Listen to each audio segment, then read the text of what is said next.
भाँडे ए भाँडे किन हो ढोका खोल्न पहिले हामी बिजी छौँ बिजी भोलि बिहान आइज त हन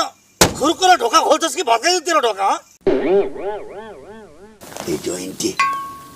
के गर्ने अब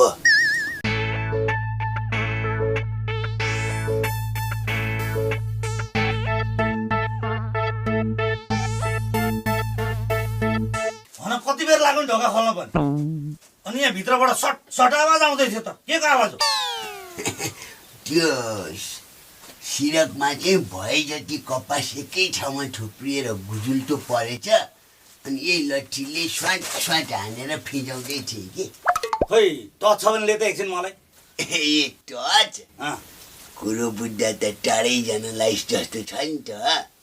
पारी काफ्लेरीतिर भजन छ कि के हो जोइन्टे जा त त्यो सिरानी मुनि टच होला ल्याइदिए यसलाई पिता बाउ अँ, अब त्यो टच चाहिँ भोलि ल्याइदियो हुन्छ है के का भोलि ल्याइदिनु नि अहिले ल्याइदिन्छु इ टच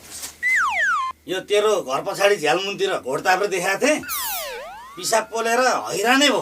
मिश्रीमा घोलेर खानु पर्यो भनेर आएको। अब बेलुका सर्प सर्प हुन्छ त्यही भएर पिता बाउ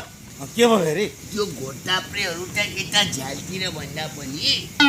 यता भन्टाबारीतिर पो मैले टन्नै उम्रिराखेका देखेका थिएँ भने हिँड्छ यता झ्यालमुनतिर भन्दा यता भन्टाबारीतिर त्यही होला नि अब हे तेरिका हिँड्न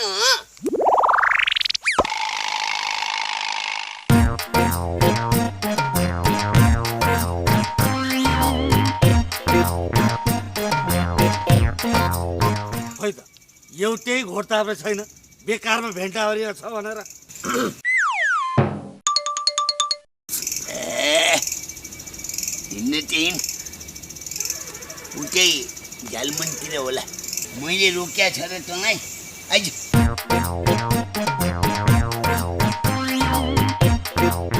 ल यहाँ रहेछ नि त यो। टिप टिप टिप मनग्गे समय लगाएर टिप अब त म ढुक्क छु नि त होइन जोइन्टे हो नि काका ल पाँडे यति भए पुग्छ मलाई ल धन्यवाद तँलाई ल ल ल राम्रोसँग जा है ल